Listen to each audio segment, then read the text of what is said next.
Hello, this is Sangat Astrology with a Leo new moon report. We're talking astrology here, and the lion is coming to our life. The new moon in Leo is boosting our energy, and I will explain everything about it.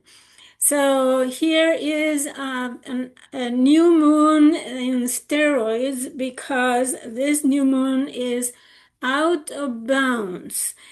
So I will explain what this means and all the details about the new moon.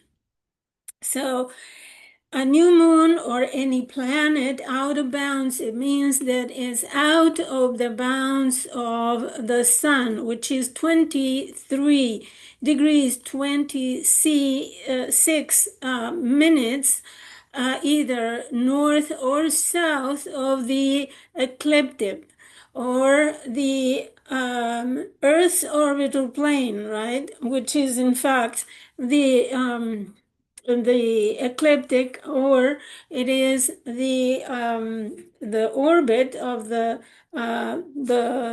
Earth around the sun. We perceive it as the sun around the Earth, but it's the other way around, obviously. So, and the sun. This what is called declination, 23 degrees 26 minutes, is what determines the different seasons of the year, especially by the Tropic of Cancer and the Tropic of Capricorn, right? So in any planet that is either above or below this bound of 23 minutes 26 declination is called out of bounds. And in particular, the out of bound moon, in this segment of the month, she will be out of bounds from July 20th to July 24. But she is out of bounds this time twice a month. And I've spoken several times about this, but here you have on the screen the typical traits of out of bound moon, which they could be positive in many ways, but it has also this negative connotation, negative influences over the psyche, over the emotional moods, over even our bodies, right? When the moon is out of bounds, we have the tendency to have more fluid in our bodies, for example, and it has a certain influence over the waters in on the earth, which can be translated to more water storms that are more abundant in water, for example, and exactly the for example in Texas, the flood happened during the few days that the moon was out of bounds. So in the psyche, we can feel more empathy, emotional intelligence. We can have more acute intuition, inspiration. We may be guided by subliminal perception of things. We may have this more finer intuition and those hunches that we may feel. In the negative side, there could be emotional delusions and also ideological fanaticism. The moon is associated with public opinion, with the public in general, with masses of people. There could be this surge of fanaticism, either ideological, cultural, religious, or any kind, right? Hysteria also. So there could be more emotional swings especially with people who already suffers from mental instability or behavioral health issues, will be more affected during those days. So it's typical of, for example, protests going out of peace. So disobedience to the rules, defiance to authority, destructive emotional reactions. And even emotional cruelty. Outbound moon is kind of an unruly moon, and everything associated with the symbolism will be out of the norm.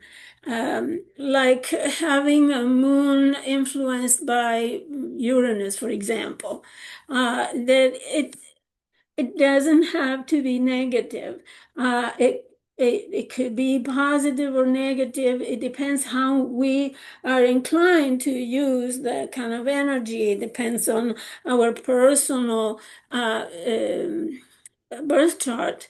So the how we are configured, and that's why I always encourage people to order their personal astrological report, and we can have an exchange, a virtual exchange on Zoom or any platform through a video where we can discuss how the transits, how any influence is acting over your birth chart. So it's not one mold fits all.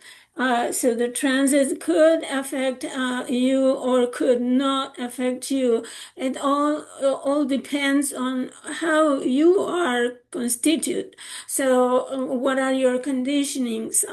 What are your inclinations? For example, if it is about the moon, the new moon, for example, we need to consider where is your sun, how is aspected, and where is your moon, what is the dignity, and so many considerations that we study in astrology in order to interpret what is going on natally and how the influences could affect you by transit. So I encourage you to, as I said, to order your personal reading. And here you have my email address where you can send me your personal information and we can establish a consultation that is private, confidential, and secure. So here we have the Leo new moon chart that happens July 24th. And I purposely erased all aspects that are not the main ones, the most important ones, because I'm going to focus on these.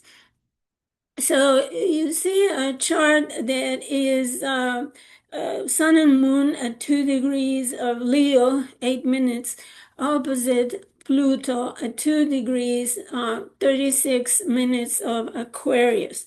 So this is a very dramatic, I would say traumatic opposition. Because Pluto is an influence to reckon with. So it's not just having Mercury conjunct the new moon or even Mars, right? No, it's Pluto, the Lord of the underworld. In all that means the Lord of death, the Lord of plutonic explosions, like when there is volcano eruption.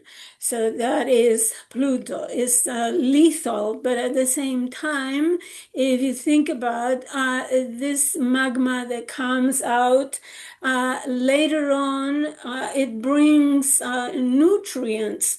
It brings ashes. It brings new substances that will fertilize the soil later on, right? It's like building a new. It also is associated um, with transmutation of matter, like composting, for example. So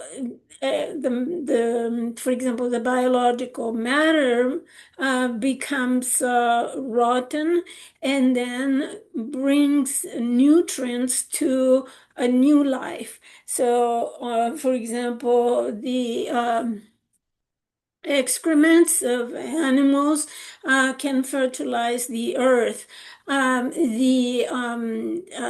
Everything that is live will rot and then give food for the new crops, for example. Pluto is this force that kills in order to give new life. It's also the influence that help us get rid of toxins and everything that will become toxic for us and that is no longer useful, right? It is associated with the evacuation of anything that we don't need anymore. For example, excrement and all kinds of toxins in the body. It is associated with the organs in the body that eliminate. So it is the power of elimination, the power of purification in that process. So it is also, as I said at the beginning, the Lord of the underworld. And what that means is that it is digging really, really deep in our psyche in order to bring out things is associated with psychiatry, psychology, for example. It helps us to get rid of that psychological baggage that we carry, right? So any Pluto transit for us on our chart that is actually effective, then meaning by effective, I said, if it is conjuncting, opposing, squaring any points or planets, almost by exact aspect or kind of a 2-degree orb or something like that. And any transit help us to get rid of psychological issues by bringing them out and making us aware of what is going on under the surface. So the Pluto transits, as you might have seen, until now, going through Scorpio or Sagittarius or Capricorn, depending on your age, is purifying you, making things, helping you eliminate things, as I said, that are toxic, and it has this power of purification. So it is not an easy process. It lasts 2 or 3 years often, passing because it moves so slow. It's like a grinding power that is forcing us even with fear, with obsession, with these very strong feelings that overwhelm us. I mean, I have gone through recently, a few years ago, Pluto over my moon, over Saturn. So in Capricorn, for example, it was a period of overwhelming power. It was like having a fear that shakes you. So it's not an easy transit. So having the new moon opposite Pluto, it's very, as I said, it's like being hit by a tank. Uh, so fortunately, I would say in one way, this configuration, this opposition is kind of diffused by these sextiles, one sextile, two sextiles, three sextiles, and two trines. So, and why do I say it's fortunate? Well, this is a configuration called the cradle. And it helps diffuse the energy by the side, meaning that using these planets, for example, Saturn, Neptune in conjunction, and Uranus, we can use them in order to resolve this opposition, in order to work that opposition. It doesn't mean that the opposition force or influence will be eluded, evaded. No, we need to use the energy of Uranus and this conjunction here in order to diffuse it or help it, in order to resolve it. Now, there's a lot to say about this configuration. And let me tell you, good and bad news, this configuration will be repeated several times in important lunations. In August, for example, in the full moon, the new moon in August, and I'm looking at the calendar here, my astrological calendar. It will be repeated in the solar eclipse September 21st. Then we'll go back to it in October the 21st, which this looks like more of a sailor, a sail boat. Then it will be November the 5th with the brightest moon of the year, November the 20th, and so on in December as well, December the 4th. So from now on, most of the lunations will feature this configuration with other combinations. Now, why do I say cradle? Well, a cradle configuration, it looks like a basket, right? And also it looks like a crib, something that is a container of something. And yes, it is a container, and we need to analyze its energies in order to understand it. We have signs in fire, we have Aries in fire, Leo fire, and then we have two other signs in air, Aquarius and Gemini.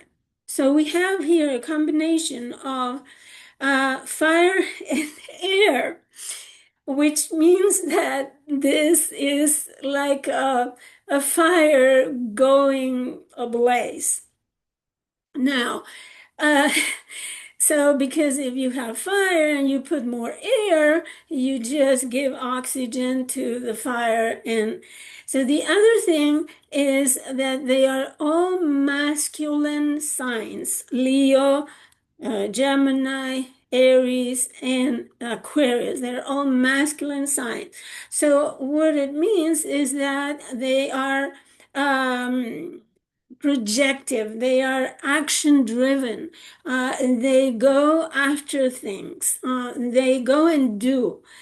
Um, and they are young energy. So we are invited to put our, lift our sleeves and go to work on it. So it's not going to be a lunar cycle, the whole lunar cycle of Leo, okay, let's go on vacation in an isolated island. No, we will have to work at it. And the other detail about it, not only that, is that we have two fixed signs. We have Leo and Aquarius, and one cardinal and one mutable. And the cardinal will help these fixed signs that don't want to move. They are like stuck in their purpose, they're stuck in their opposition, they're stuck in their endeavors, whatever they are. So I am here and I'm not going to move. That's the fixed sign. So how will a cardinal sign help this stuckness? Well, cardinal gives you the drive to do it, to do something, to get out. And Aries is a sign that goes and acts first and then thinks about how it's going to finish the work. And then we have a mutable sign, which is more of a adaptation, being flexible, adding this flexibility to this stuck opposition. It will be very helpful. So there is so much to say about this. Another thing about this cradle that symbolizes this containment is that we can use this flexibility with Uranus, thinking out of the box, right? Gemini is the thinker.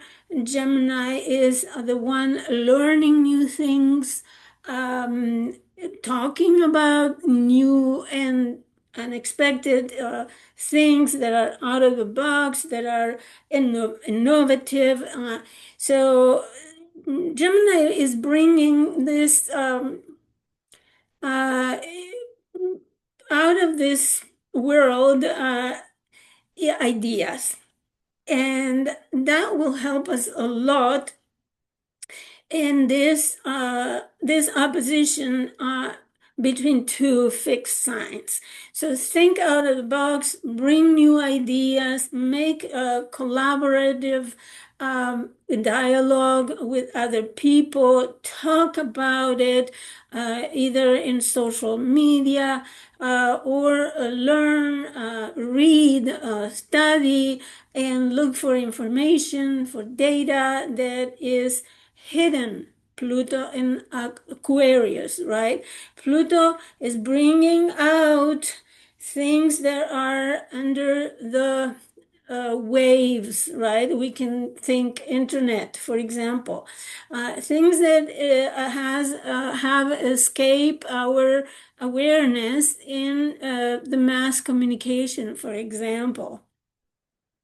Now, Saturn and Neptune in Aries are already in conjunction, and this will last for some time this year, but also they will come back and be conjunct perfectly at 0 degrees of Aries.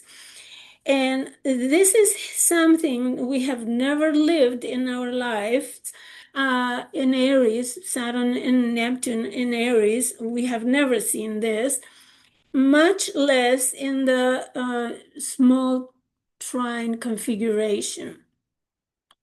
I have written an article in my blog, satsang@astrology.blogspot.com, regarding this trio, this small trine that has happened only a few times, a handful of times, for the last 6,000 years. And in fact, the three in these position at the beginning of the signs has only happened once in history, in known history, and it was in 4,361 and 62 and 61 BC. So you can go to my blog and read my historical research, and you may see the parallels between then and now. So I can't really imagine, in general, what this influence will bring, because, as I said, we astrologers, we observe and correlate, and we haven't had this configuration for centuries. So now we need to observe what is going on, not only in our lives, but also in the world, and correlate. And so I encourage you to write a diary and see how the things that you see happening can correlate with the symbolisms of these planets. Uranus is liberation, freedom, innovation, anything that is out of the box, eccentric sometimes and often. So Pluto, as I said, is dying and rebirth. Pluto is everything that I already described. Saturn are the rules, and together with Neptune, what we have seen in other signs, like last time in Capricorn, they had a conjunction, and we saw the dissolution of borders, and also the fall of the URSS. So the fall of the Berlin Wall, and so Saturn and Neptune is associated basically at the base level with the dissolution of borders. So we have seen this conjunction in other signs in doing that. So, and also confusion of borders, lawlessness as well, not obeying rules and regulations and such. So it's a kind of a loss of authority as well, especially loss of patriarchal authority. So another thing that I need to point out is that we have in this chart the square between Venus and Mars. It happened a couple of days before, and if you give me a second, I will tell you exactly. It happened the day before, 23rd of July at 3:23 a.m. Central Time. So you calculate, this chart is Central Time as well. So you calculate for your place. So this Venus-Mars happened, square happened the day before. And of course, we have here everything associated with Venus, which is finances, and Mars is also associated with joint finances. So here we have the two lords of money, if you like. Venus rules the banks. Mars rules investments, and it's associated with paying taxes, with insurances, and with the good of the dead, inheritance and such. So Venus in Gemini can bring news regarding the all that she is associated with.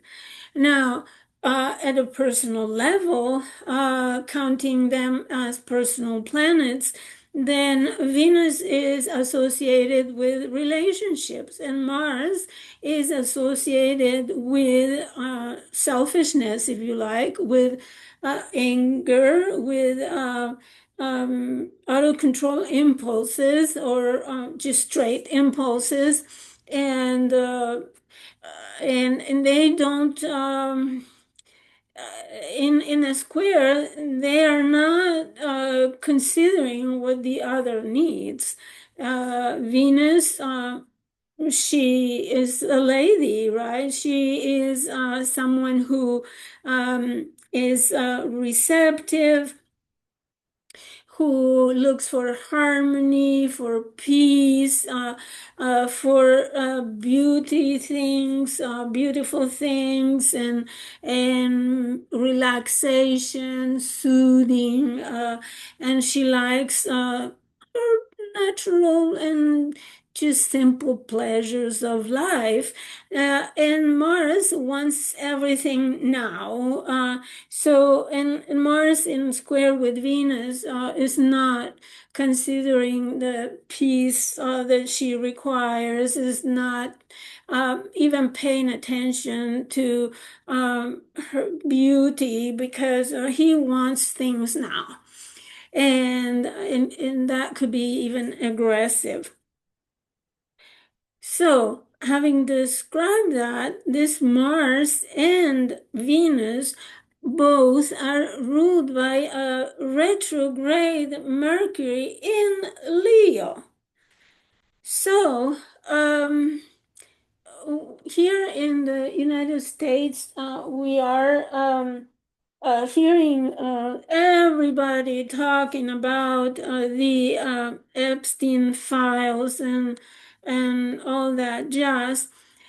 And this chart is so representative of this new moon, is so representative of everything that has to do with the jet set, with celebrities, with people in places of authority, or places, the prominent places.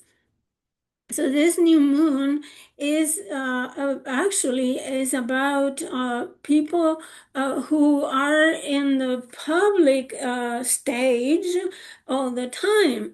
So this new moon, something starts for people, especially people who have a lot of energy in Leo, like the sun or the moon or the ascendant or midheaven, and or even stelliums in Leo, right? So people who has energy in Leo will be more affected, and having this combination of Venus, Mars ruled by the retrograde Mercury, this Mercury retrograde is thinking, talking, getting data, getting information out from the past about where Leo matters, people who are on stage, people who are celebrities, very well-renowned people. So Mercury is thinking and getting information about those themes. And if you think about the Jeffrey Epstein issue, I would say, so it is a lot about having Venus, Mars in square, because they're talking about, this issue is talking about abuse of young women. And this is the square between Venus and Mars perfectly illustrates this subject, because Mars is aggression, even rape of young people, young women. So this Mercury, it is this chart in general is very illustrative of this issue that is now in the news. Mercury, right? And Mercury is making sure that it is front page, Leo, front page everywhere. Now,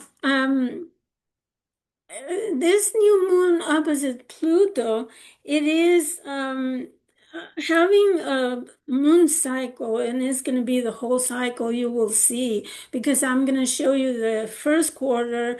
I'm going to show you the full moon in Aquarius chart, and you will see how the whole cycle, the whole month will carry this subject. Now, Pluto in Aquarius also represents the masses, the collective in general, how they are becoming empowered by this transit, and opposing the Sun, for example, in Leo, which is very illustrative of an authority. And having both the moon and the sun makes a unit, right? The emotional, conscious, and the unconscious of that authority figure. So we see this opposition, that having the masses opposing, the power of the masses opposing the authority, the bright Leonian authority.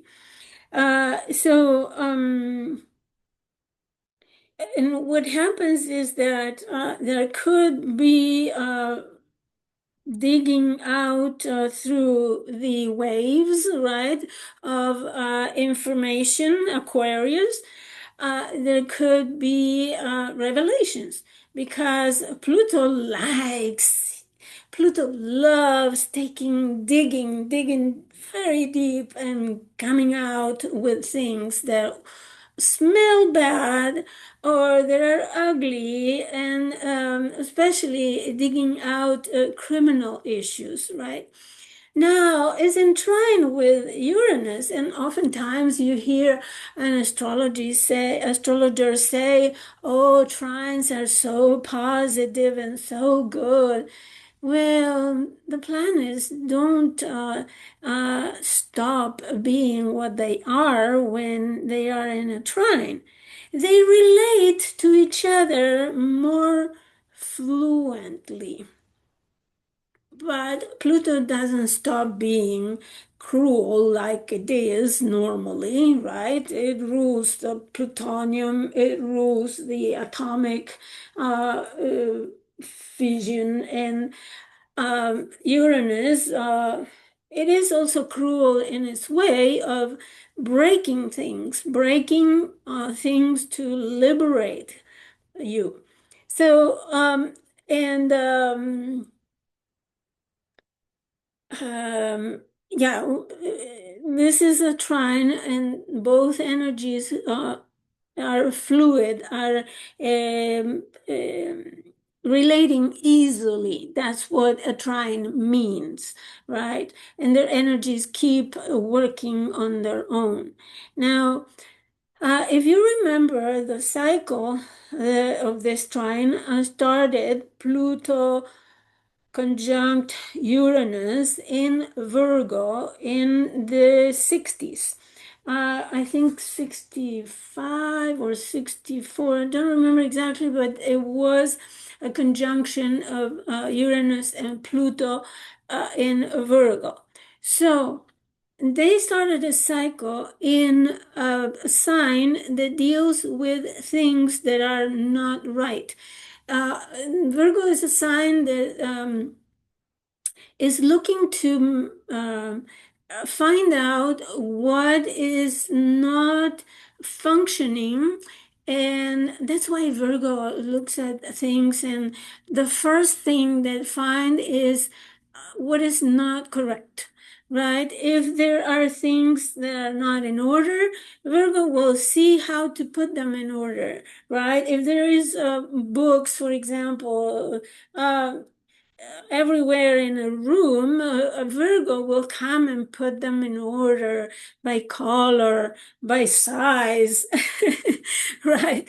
Because Virgo is a sign that is the main virtue of Virgo is fixing problems. And the way that it does is by purifying, cleaning, right? Virgo is the cleaner by excellence. It is the sign where it looks for things that are not right and put them right, make them right. And it's a genius in the sense that the sixth house of Virgo is Aquarius. So here you have a mind that has a broad perspective, Aquarius, right? A collective perspective, in order to put an order on the daily activities. So, and that's why this Pluto in Aquarius and Uranus and Gemini air signs are helping this cycle, Pluto Uranus, to build on what they have started in Virgo. Right, it was that time. It was the time of uh, working class issues, the 60s, if you remember, um, uh, making, for example, society more equanimous. It was a time of the civil rights movements. So finding what was not correct and getting it right. People working too much, and then it was a time when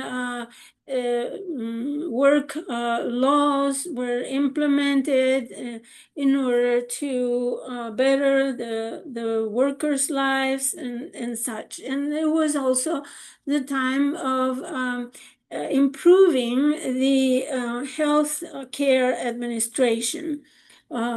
So many things that this Pluto Uranus symbolizes.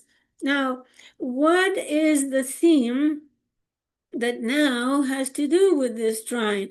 Well, they're both in air signs, and what is happening is that they will flood us with information, with a lot of discussion. Uranus may even bring out, as well as Pluto, as I said, information that we didn't even think, even dream about. Information that was hidden so deeply that we had never ever heard. And so regarding this issue, I mean this issue of the Epstein files, we may hear information that we didn't even expect to discover. So that may or may not be directly related to the issue. So who knows what is coming out? Now, I think that another thing that we need to consider, I am just sucking out all the juice of this chart because it's fabulous, is that from now on, we will have at least 4 planets retrograde at the same time. And let me tell you that right now we have Mercury, Saturn, And Neptune will be soon retrograde. No, it's already retrograde, right? It's already retrograde. Pluto is retrograde. So we have four. But then in August, we'll have also Chiron retrograde in addition. In September, we will have the five of them: Saturn, Chiron, Uranus, Neptune, and Pluto.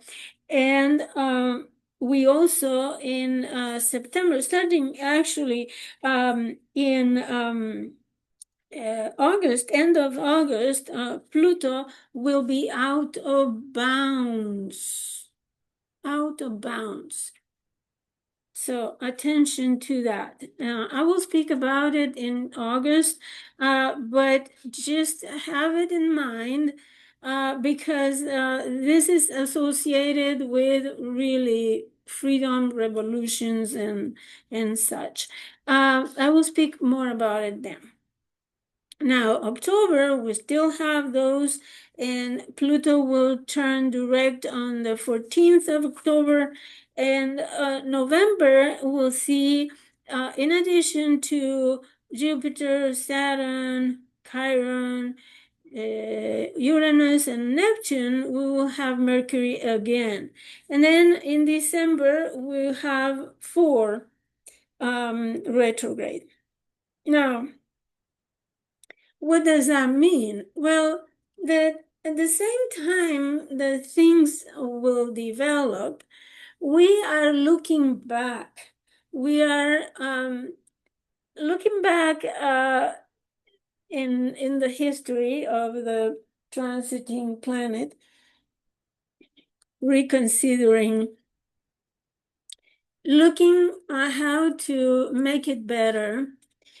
And also, as I said, discovering things that we didn't know or that we were not aware before. So from now until the end of the year, we will have this process of revision, of looking back and going back in time to the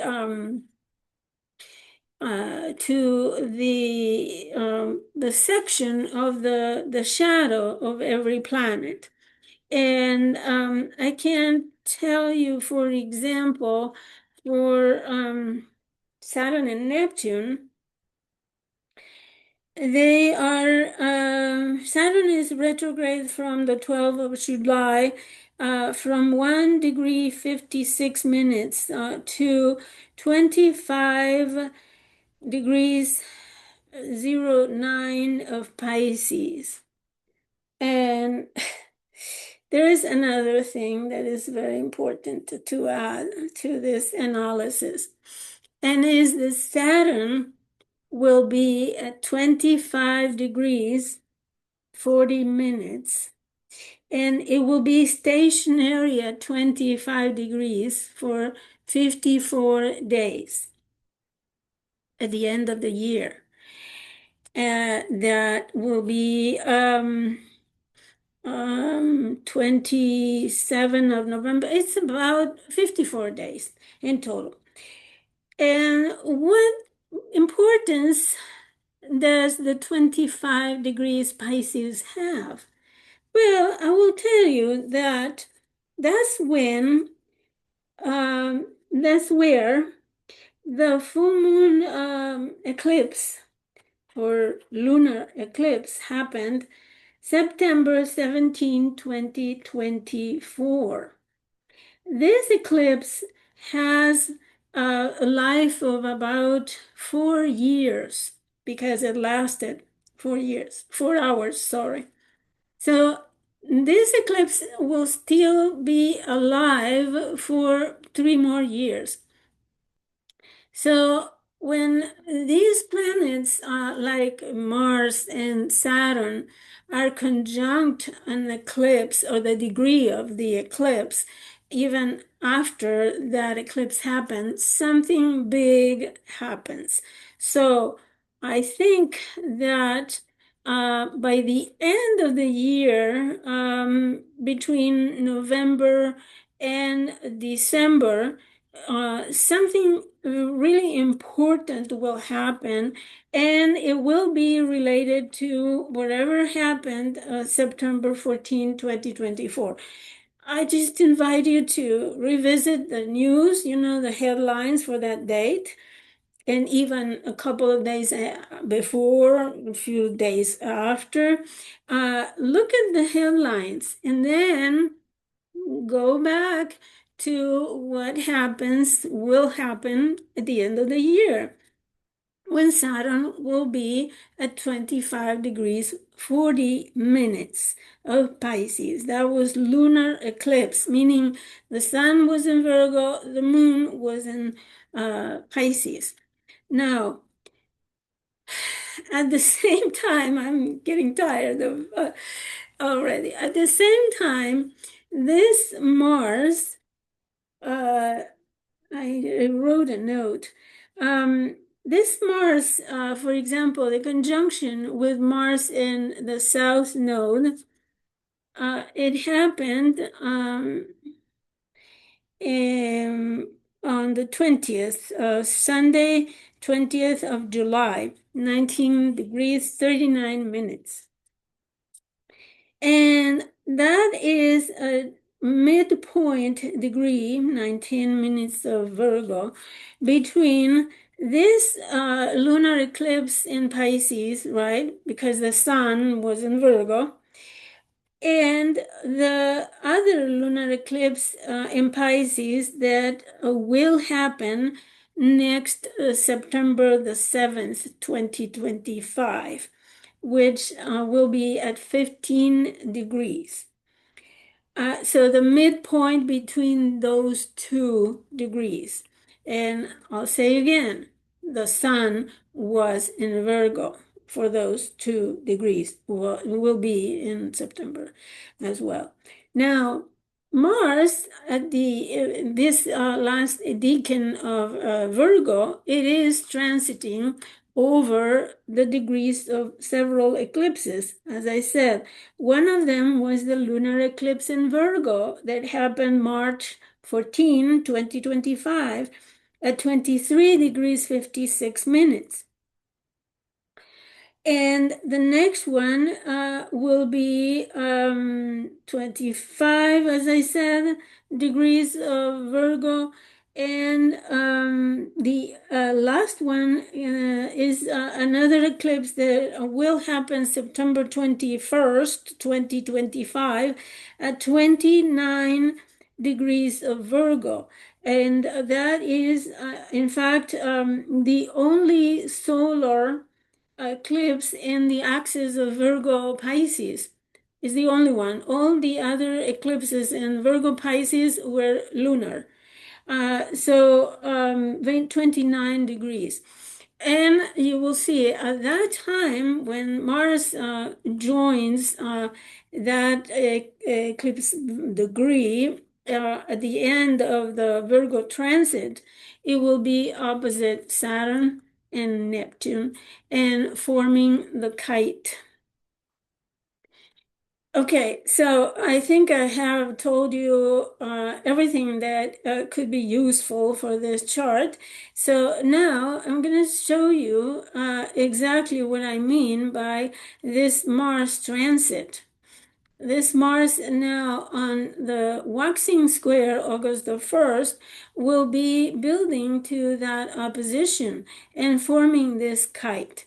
This August is a very, very unstable month because there will be upheavals of any kind, especially having Mars opposite Saturn and Neptune. This could be an aggravation of conflicts of any kind.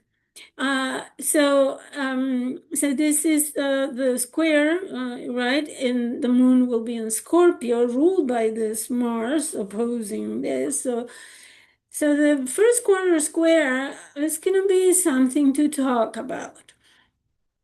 And of course, the perfection of the kite, as you can see it here, is the Aquarius full moon, August the 9th.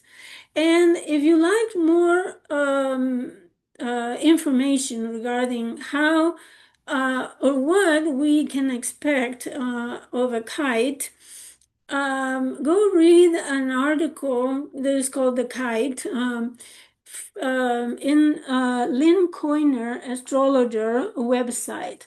She's done decades of documentation and research on the kite configuration. So you will see what she says, but mainly it's upheavals, catastrophes, and horrible things happening. So I don't know what can happen, but with Mars opposite Saturn, it's always ugly. It's unfortunate, but that's the way it goes. So, and this is the full moon in Aquarius, 16 degrees 59, almost 17.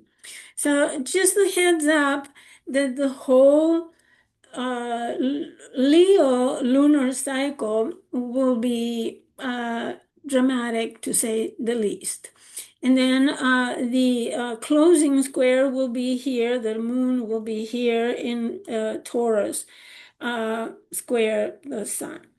Okay, so, and if that is not enough, so here I show you the astrocartography of the new moon, and it's traveling.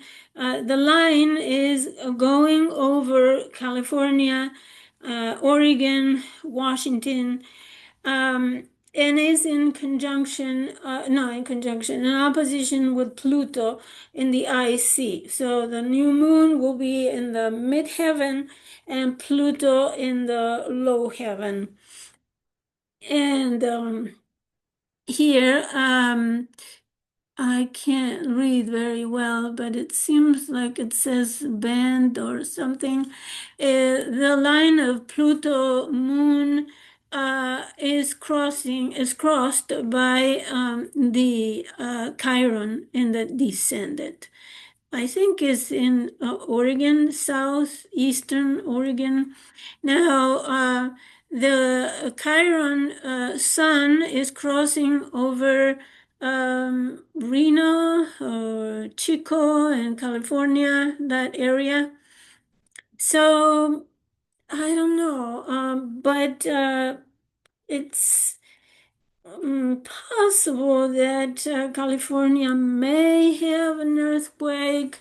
I'm not predicting, but I mean, Pluto, as I said, in the IC, the IC in California represents the land. So I don't know, volcano eruption, tsunami, I'm not sure. Something of a powerful transformation is happening in California. And in fact, I'm gonna do a separate video regarding this new moon over the Sibley chart, which is the US chart. And also I'm gonna touch on the California chart, how this new moon is transiting the chart of California. So if you find this information useful, please subscribe to the channel, support me and my work, order your reading, and visit me again. I hope this information was useful. If you like to know about how this will affect your chart, don't hesitate to order your personal confidential consultation with me. So thank you for watching, and I'll see you next time for the full moon probably.